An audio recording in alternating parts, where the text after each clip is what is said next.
Coming up on 2020 on ID. A popular teenager walks into the grocery store where he works, but he doesn't walk out. Where'd he go? There's somebody who knows exactly what happened. No body, no weapon, but there was a murder and a revolving door of suspects. Stock boys with a past. One admits he was there. I hit Brian a few times, I thought I knocked him out. So why is this man behind bars? I'm not a criminal. It's all made up. And what secrets does this town hold? There are rumors that Mario Cacharo was selling drugs. I think he coerced my son to working for him, and things got out of hand. Families fighting for their sons. That is a big cover-up, big time. There was no DNA, no witnesses, and no motive. And a blood-sniffing crusader takes us inside a cold case. Push his hand like this. Interrogation tapes and new evidence, she says, points to the real killer. Comes up behind him like this and cuts his throat. Mystery in a small town. Welcome to 2020 on ID. I'm John Quinones. It's a tragic story that happens all too often. A well-liked kid heads off to a very familiar place and is never seen again. But what makes the case of Brian Carrick even more haunting is the belief that he was harmed by someone he knew, and lingering questions of whether the man behind bars is the real killer. As Ryan Smith first reported in 2014, this twisting tale of rumors, a recanted confession, and the untimely death of a central character has left a small town with relationships shattered and more than one family broken-hearted. The village of Johnsburg, Illinois, the essence of small-town America. A flag-waving heartland some 50 miles outside of Chicago. A conservative community where tradition reigns and nostalgia is embraced. Some call this Mayberry of the Midwest. There's a lot of farms out there still, and then there's some subdivisions that have crept in. You got the grocery store, bowling alley. Very simple, very just kind of easy. But Johnsburg is also a village with a secret. A lingering, unsolved mystery that still has people talking. I can't really think of a bigger news story. I would say everybody had an opinion. I think there's somebody who knows exactly what happened. What happened to Brian Carrick, a likable 17-year-old high school junior who one Friday night in 2002 vanished from inside the grocery store where he worked as a stock boy just 5 days before Christmas? Amanda Marazzo covered Brian's disappearance for the Chicago Tribune. He was excited about Christmas. There was no indication for him to run away. His father, William Carrick, an electrician, says his youngest son was always by his side. Wherever his dad went, his dad said he'd be in his hip pocket. He's an entrepreneur, started making money very early on shoveling snow. What kind of person was Brian? From all accounts, he sounded like he was funny and he was goofy and he was a smart aleck. There's a story where the one sister read about how he had read her diary out loud to the family one time. Oh. So that, so he was goofy. Just like a little brother, right? Just like a little brother. Yeah. And he loved Val's Foods, the village's only grocery store, directly across the street from the Carrick home. Val's co-owner, Jerry Cacharo. He was smart that you don't have no idea how smart he was. If you tell him to do one thing one time, say, this is what I want you to do. Next time he'll tell you what to do. So he was a go-getter. If there were more people like Brian in this country, there'll be a beautiful future for America. In Johnsburg, everyone knew the Carricks, the hardworking Irish Catholic family with 14 children, Brian the 11th. Parents, when they got married, said, God, give us as many kids as you want to give us, and we'll take them. Describe the Carrick family for me. What were they like? They, all very nice people. One of the sisters said they didn't have the best clothes, and they didn't always have school supplies, but they had a lot of love. That December 20th was Brian's day off, but he went to Val's looking for a co-worker, passing his brother Eddie, also a stock boy, on the way. Eddie was going out to get the carts from the parking lot, and Brian was walking into the store. He never saw his brother after that. The next day, his mother, Terry Carrick, received a troubling phone call. Brian hadn't shown up for work. She knew her son would never miss work. That was his life, was going to that store. She went upstairs, he wasn't in his bed. she knew immediately something's wrong. Within days, Johnsburg was reeling in disbelief. This was not the kind of town where people just went missing. Johnsburg's so safe and such a small family, church-oriented community, and then to have something like this happen is just very hard to take in. Supporters gathered at a vigil for Brian, walking the same route he walked to work, across Johnsburg Road. His mother, Terry, the strong matriarch, shaken. Horror, the torture of not knowing, where he is or what's happened. It's every parent's worst nightmare, and I guess we're living it. As weeks passed, no one knew if Brian Carrick was dead or alive. Johnsburg police were involved, Illinois State Police became involved, the FBI became involved. People were searching the places where Brian might go. They had a search dog. They had psychics would come to Terry's front door and try and tell her where he might be. Val's Foods posted a $25,000 reward. Grocer Jerry Casharo's daughters, Julia and Joanne. I think some people would look at that and say, they're putting up $25,000 for somebody who works for them. Not a family member, but an employee. The Carricks needed it. They didn't have the money. We were desperate to try and find what happened to him. The Carricks and the Casharos, two of Johnsburg's most well-known families, friendly for nearly 20 years.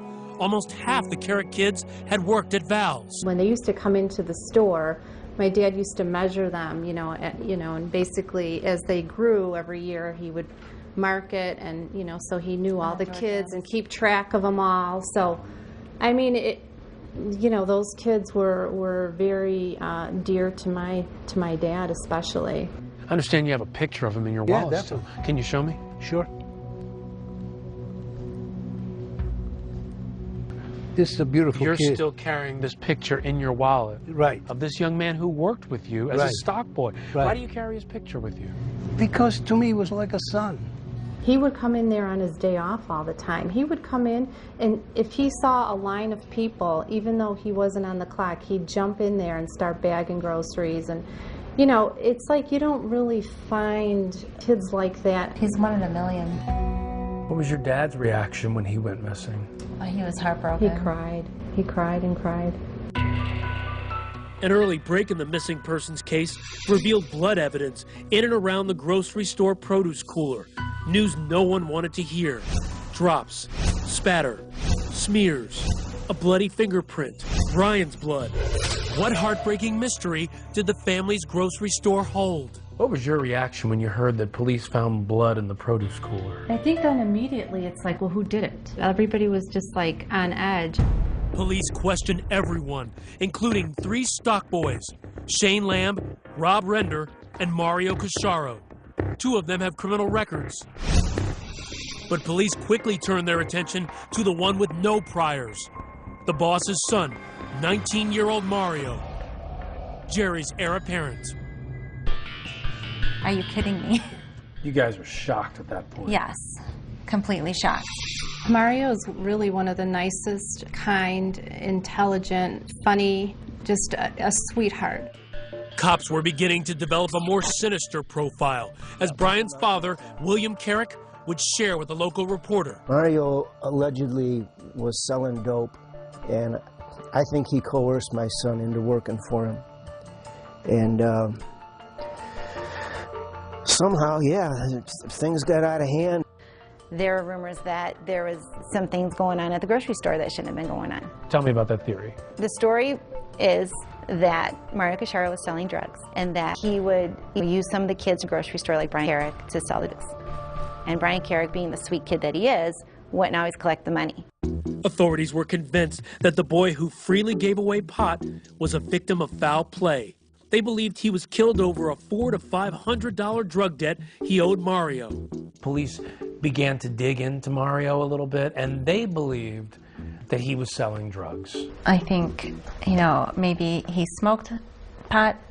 I think maybe him and his friends bought it and sold it to each other. I mean, you're talking about a very small amount. But with no eyewitnesses, no physical evidence tying Mario to the crime scene, or even a body, the investigation grew cold. And so did the bond between the Carricks and the Casharos. The relationship had gone sour, and then one day my dad said that Mrs. Carrick had come in the store, and she kind of turned her back to him when he approached her to say hello, and that was the last time she ever spoke to him.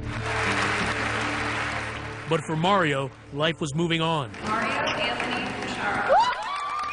Here he is receiving his degree in finance from Illinois State University 3 years after Brian's disappearance. But for the Carricks, no closer to any answers, it was as if time stood still. Hey, Mario. Mario joined the family grocery, worked as a manager, and helped build the business. That was not the only store that he was going to have. It was always going to be 2 stores and 3 stores and 4 stores. That grand plan would never happen. Mario's world was about to collapse around him. A break in the case. This stock boy, Shane Lamb, would change everything with a tale of violence in the produce cooler the night Brian vanished. I hit Brian a few times. He was bleeding from his mouth. I thought I knocked him out. Where's Mario when you're doing this? Right in the doorway. What did happen to Brian Carrick? Stay with us.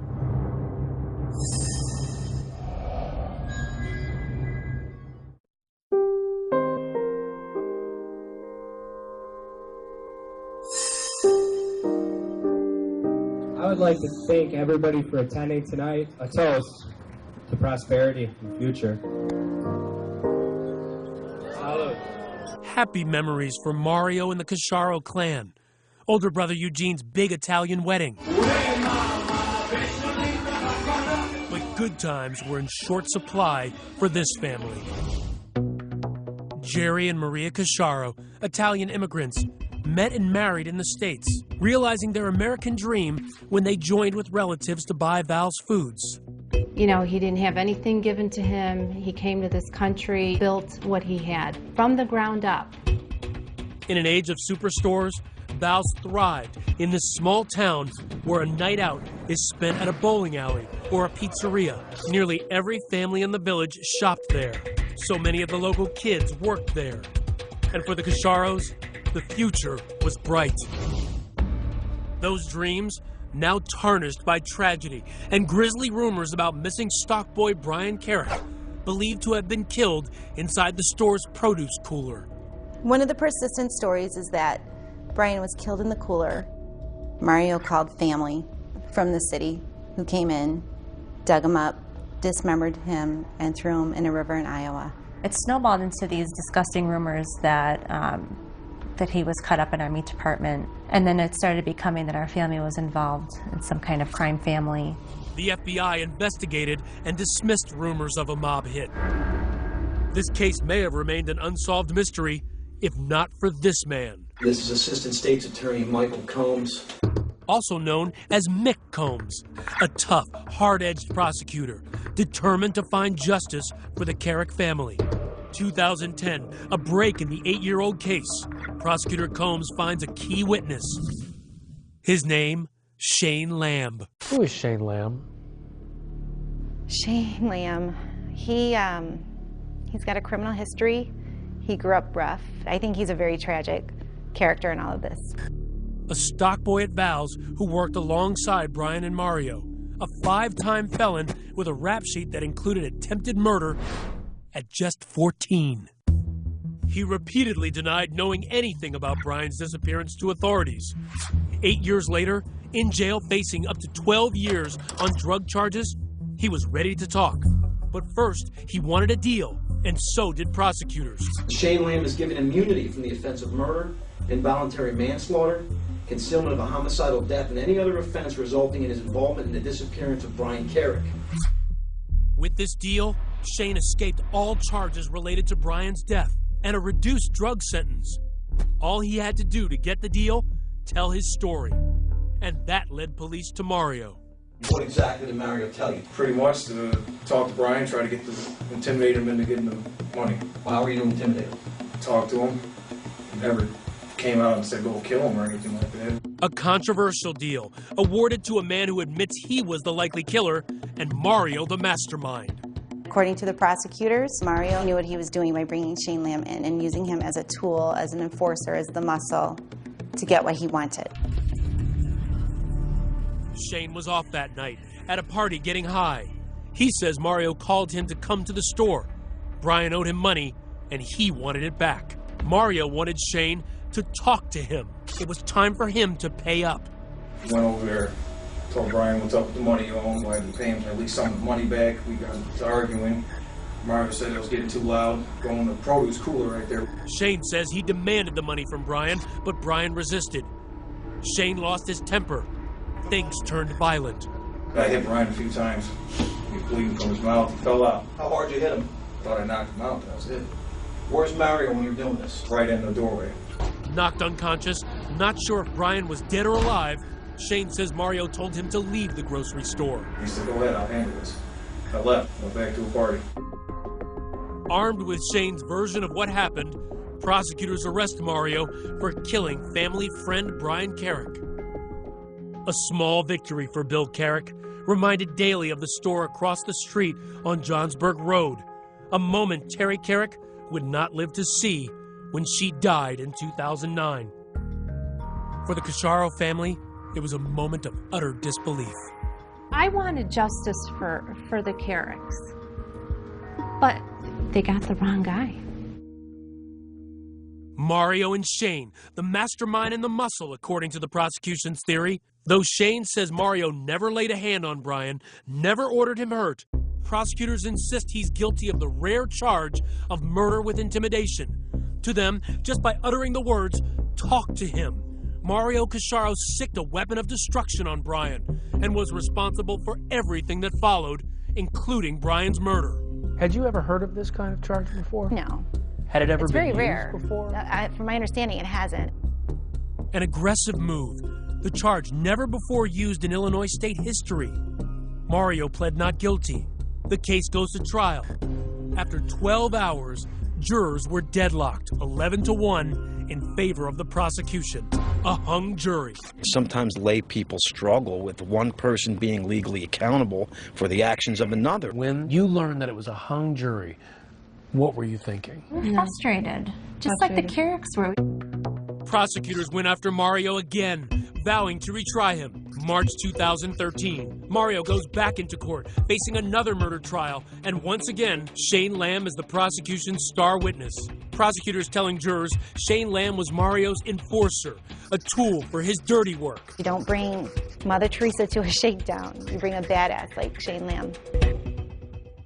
In closing arguments, prosecutors branding the pair mean little delinquents, criminals who flock together in Mario's drug cartel. So this is a narrative the prosecutors are building so that people can see Mario as some dangerous, nefarious figure. Well, I mean, if you have evidence, then you stick to the facts and you say, okay, here's his DNA, here's his blood, here's, the timeline. They didn't have any of that. No. So they had to dirty him up a little bit. Prosecutors' clever strategy worked. Juror Melina McVicker. He kind of looked more like the spoiled rich kid that was trying to be like a little mini gangster or something.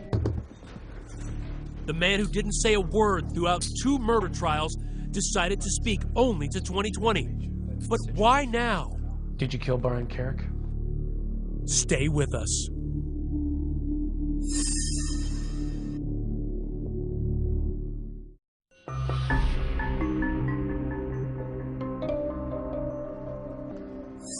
After 12 years and 2 murder trials, there has finally been a conviction in the murder of Brian Carrick. But questions remain. And now the man behind bars for murder tells what he says really happened and what didn't. Once again, Ryan Smith. Mario Cacharo sits inside one of the toughest maximum security prisons in the country, Menard. Over a century old, the notorious and the deadly have been here. Remember him? The serial killer clown, John Wayne Gacy? He did his time here. And now, it's home for Mario Cacharo, which is where William Carrick believes he belongs. Everything I've heard about these maximum security prisons is bad. I guess he's earned his place. The college graduate and budding grocery store magnate, now a convicted murderer, shackled and chained to the floor. Brian Carrick's family believes that you belong here.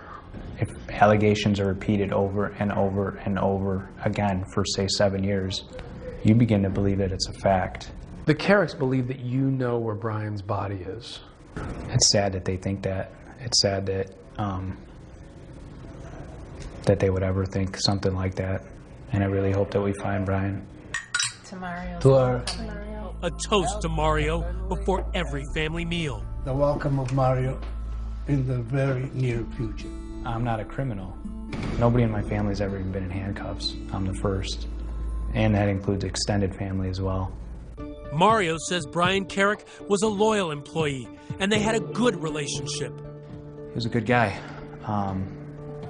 Good family. He worked hard. One of my favorite co-workers. 12 years later, and Mario still remembers December 20th, 2002.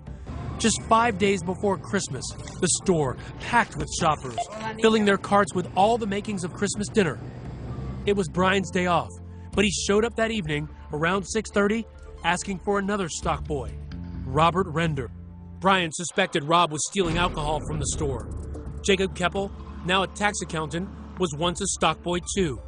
In the weeks leading up to Brian's disappearance, Rob was under suspicion of stealing alcohol from Val's. And I was present for a conversation between Brian and Rob in which Brian stated to Rob, I know you've stolen alcohol from here in the past, and if I catch you doing it again, I'll turn you in.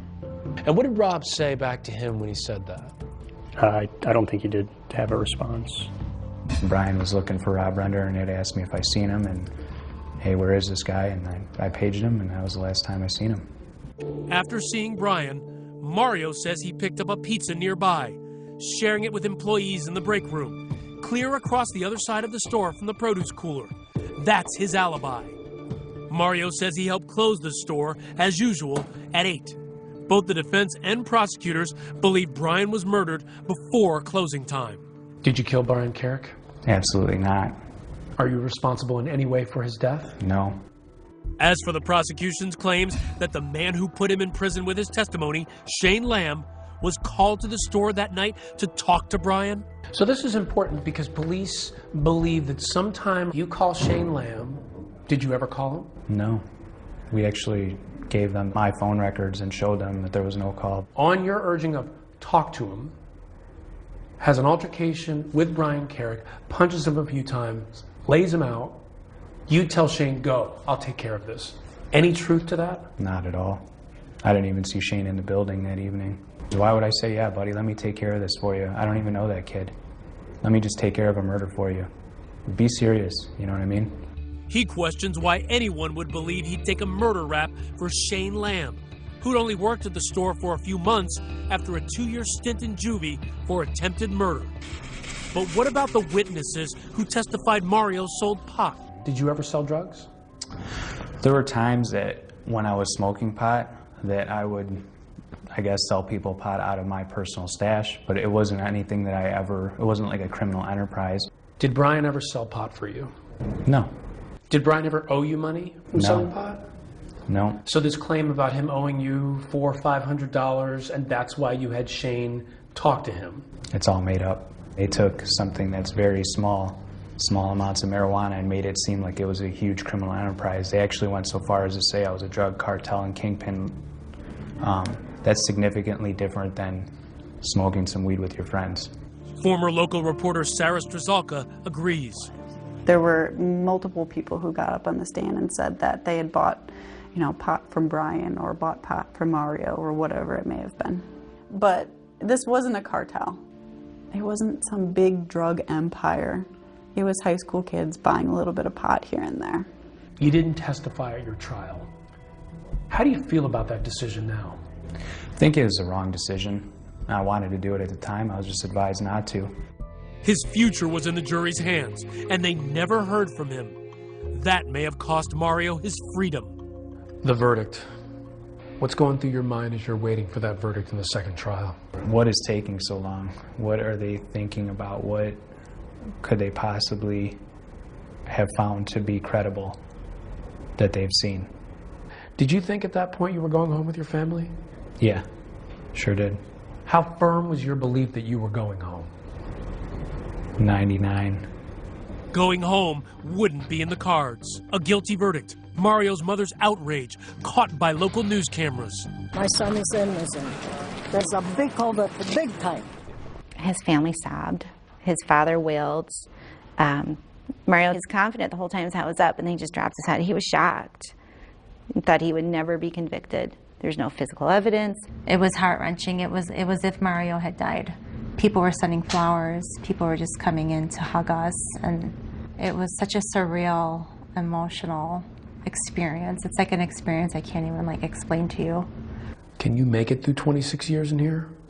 I don't want to. I mean, if I have to, I will find a way, but I don't want to. I don't want to sit every day thinking about how did I get here? Because I don't have the answers. You know what I mean? Next, enter this woman. She's on the trail of evidence never brought to trial and a new suspect. I didn't do anything, and I don't know anything. Renner comes up behind him like this and cuts his throat. Stay with us.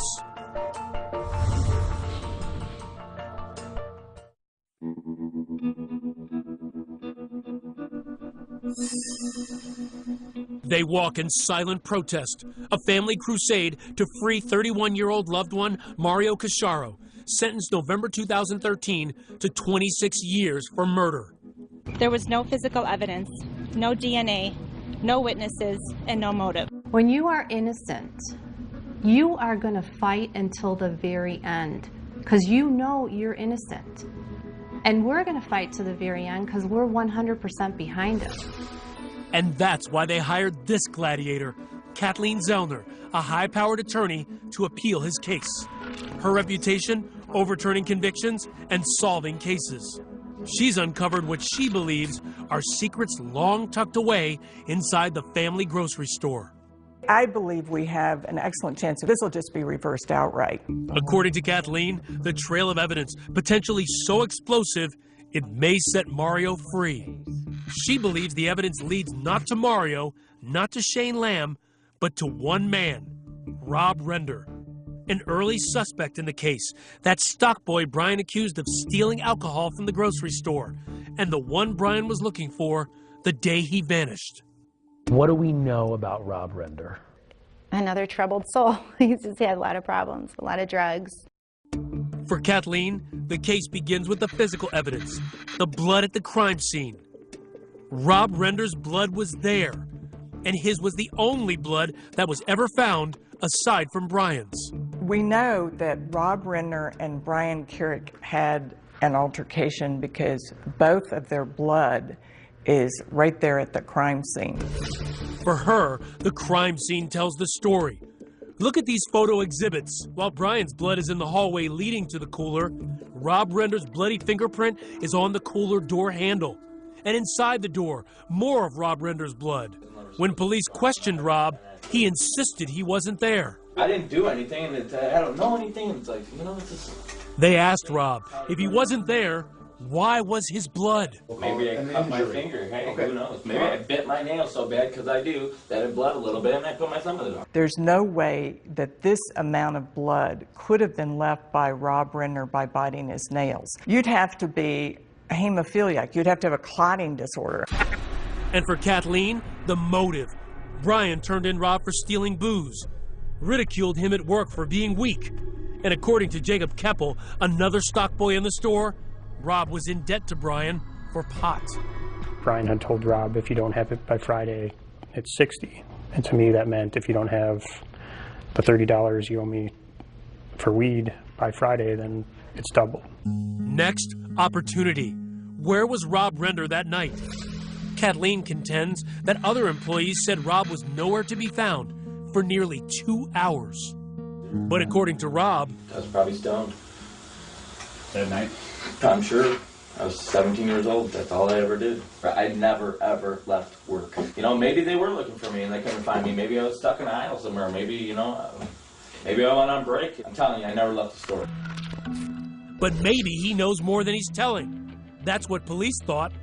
He told a friend there was a fight in the cooler, and that led them to the crime scene. Honestly, that's what led us over to the cooler. And led us to the blood. Nobody else has said that. Right. There was a fight in the cooler. Nobody else knew where the scene of the crime was. A detail Kathleen believes only the killer would know. She says Rob also tried to cover his tracks, mopping up the produce cooler that night and being on the scene the next morning when co-owner Jerry Casciaro noticed a pool of red-tinted water.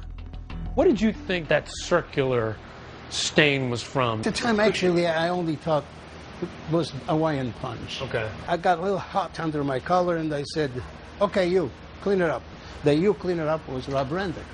And Kathleen has a witness, an employee at the grocery store when Brian disappeared, who could rock the prosecution's case with explosive claims. What did this new witness have to say? The new witness said that Renner had made a statement to him just a week before Brian disappeared, that he was very angry with Brian and that he was going to jump him with a weapon. That matches with her version of events. Kathleen says the fatal blow wasn't from a punch, as Shane Lamb confessed, but from a knife. Tell me what you believe happened between Brian and Rob Render. I believe that Renner comes up behind him like this and cuts his throat, and in the process cuts himself. Then I believe that Brian starts falling forward and Renner grabs the door. That's why his thumbprint is on the door. And then he pushes him like this. Then he scrapes against those boxes. That's why the transfer blood is there. The attack is in the hallway. So we're all familiar with the blood evidence. And acting on a tip from this witness, Kathleen's investigators finding a piece of evidence in the police report, a pair of soiled underwear with a brownish red color. Kathleen thinks it may be blood. Mario's attorney, Kathleen Zellner, believes that what may have happened in this lady's bathroom could blow this case wide open. A stock boy coming in this bathroom about a month after Brian disappeared saw that there was a leak in this bathroom and saw that it led up to this panel. So he stepped on this toilet, lifted up this panel, and found a pair of men's underwear size small. A size similar to Rob. The underwear handed over to the police. But Kathleen says it wasn't entered into the evidence log and never made it to trial. That is a huge bombshell, and that's why we want to have DNA testing. We want to confirm if that was his underwear, because if that's got Renner's blood on it and Carrick's blood on it, that is all you need to know about who committed the murder. So we don't know that for sure. No. You just need to check it out to see if that's a part of the picture. Prosecutor Combs admitted to 2020 that the underwear was not tested, but stated both the police report and the witness were available to Mario's defense lawyer before trial. Unfortunately for you, the evidence points at you. Almost all of it points at you, Rob. Rob wasn't let off scot-free. Police charged him with concealing Brian's murder, but later dropped the charge. Rob Render never told his story in court. Struggling with drug issues for years, he overdosed on a cocktail of heroin and cocaine and died in 2012, just months before Mario's second trial. Mindy Lindholm, Rob's older sister, passionately defends her brother. She claims he would never hurt anyone. The premise that my brother could have possibly killed Brian over $30 or over him telling on him or anything is ridiculous to me. My brother having an explosive temper is absolutely ridiculous. If he did, I would think that he would have a violent record. I would think that he would have arrests such as Shane did for violent things of violent nature. He had criminal thefts on his record for things related to his drug habit. Mindy also questions how it would be possible for her brother to kill Brian Carrick and dispose of his body without a trace. My brother was on foot. He didn't have a car of his own, a vehicle of his own. How does a 17-year-old boy kill another boy with a knife in an open grocery store with customers coming in and out and other workers? How does a 17-year-old pull that off, get rid of the body so well that that body is never to be found again? And she accuses Kathleen Zellner of scapegoating her dead brother. I asked him, what he knew about it, and he said he wasn't there, and he didn't know what happened. It's a convenient story for an appeals case because my brother's not here to defend himself, but I do not believe that my brother had anything to do with Brian Carrick's disappearance or the cover-up of his disappearance. I'm sure prosecutors will say this is a classic case of blaming the dead guy. To me, that's meaningless to say blame the dead guy. Doesn't mean dead guys didn't commit murders. The only person that really dislikes Brian Carrick is Renner. The only person that owes money to Brian Carrick is Renner. The only person who's ever described wanting to jump him with a weapon is Renner. And the only person in that back hallway is Renner. Next, the state's star witness, Shane Lamb, the man who put Mario Casciaro behind bars, does a shocking about-face. All of it was false. Every single thing the state's attorney set it up. Stay with us.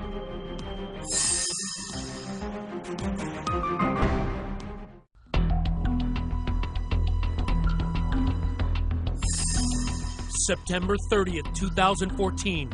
A dramatic development in the Mario Casciaro case. The man at the center, the state's star witness whose testimony helped send Mario to prison, now says it was all a lie.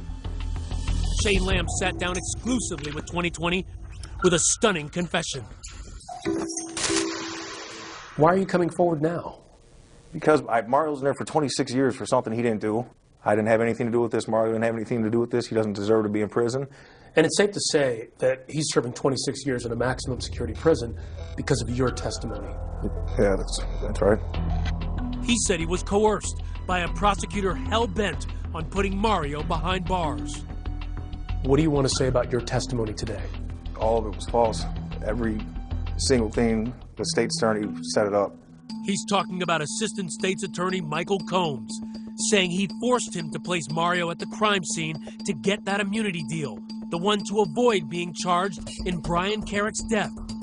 Shane says his back was against the wall. I was arrested for cocaine charges. My offer was 12 years. They said that I'd be indicted for murder if I didn't cooperate. And it came down to him or Rob Render. He said Rob Render was in Lake County Jail. If I didn't want to talk to them, that they're going to go to Rob Render next. So you believed that they were either going to feed a story to Rob Render that he was going to tell about his involvement or Mario's involvement, and Right. whoever took the deal first. Exactly, yeah, 100%, that's how I felt. Here he is giving his statement. But according to Shane, what you don't see before this point, before the cameras roll, he makes allegations that Combs sat him down for an hour without his lawyer, telling him what to say point by point. On December 20th, 2002, Mario Casciaro never called you to say, come to the store and talk to Brian Carrick because he owes me money. Never. You weren't his enforcer? No. Did you guys ever get into a fight? No. You never punched him 2 or 3 times, knocking him unconscious? Never. And then Mario never said to you, get out of here, I'll take care of this? Never. Never happened. Explosive allegations, especially if true. But there's a problem. Shane Lamb has a long history of lying, along with a lengthy rap sheet.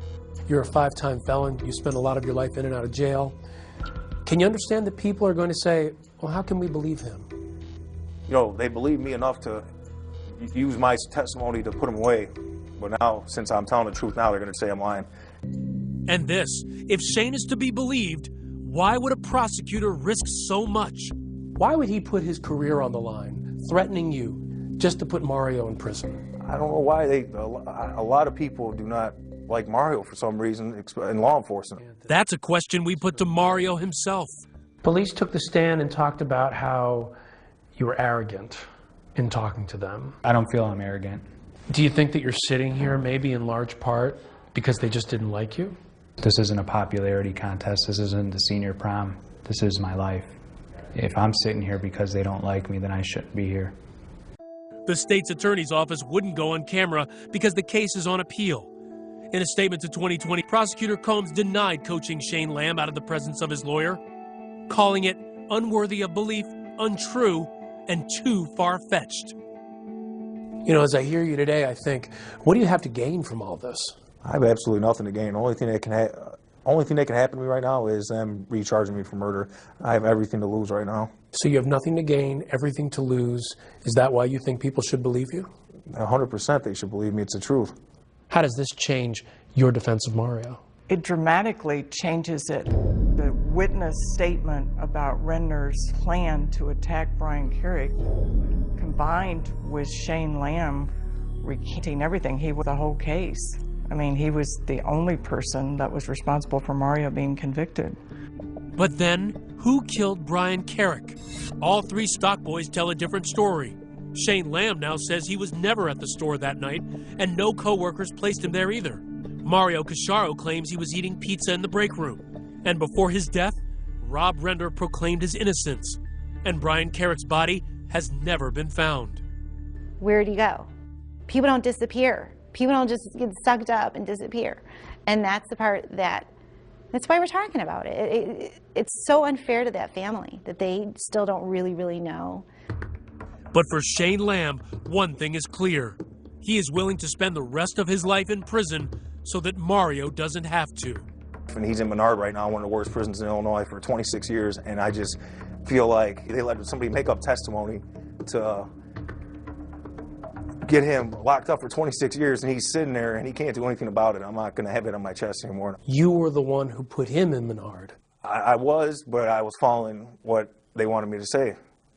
They just wanted to close the case. It seems like this weighed heavily on you. It did. I don't want to be the reason that he's doing 26 years. If, you know, Mario was watching this, I just want to tell him I'm sorry. His family, I'm sorry. If you feel so deeply about it now, where was that feeling when you were telling the story that put him in prison? At first, you know, I don't care how tough you think you are, you know, it doesn't seem real until somebody gets convicted. I'm happy that he's finally telling the truth. I wish he would have done it at the trial, so that way I wouldn't have been subjected to this, because this changes your whole life. Are you losing hope? When you sit in here, it's hard to be optimistic. Every day that goes by is another day that I'm not with my family. Oh, God bless Mario. My dad's 79 years old. I don't know how much longer he has left. And every day that goes by, I'm missing out on that. You're missing out on being with your family.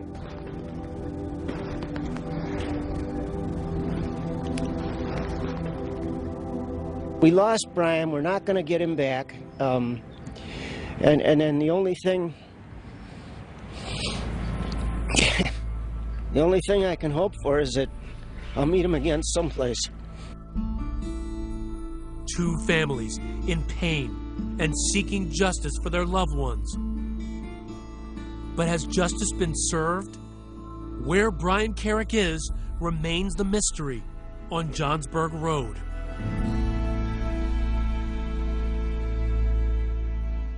"12 years after the disappearance of his son, William Carrick died of natural causes. He was 67 years old. Julia Mill, Mario Casciaro's sister, says her family wanted to reach out and send condolences, but they didn't want to upset the Carrick family. As of 2015, Mario's appeal is still pending.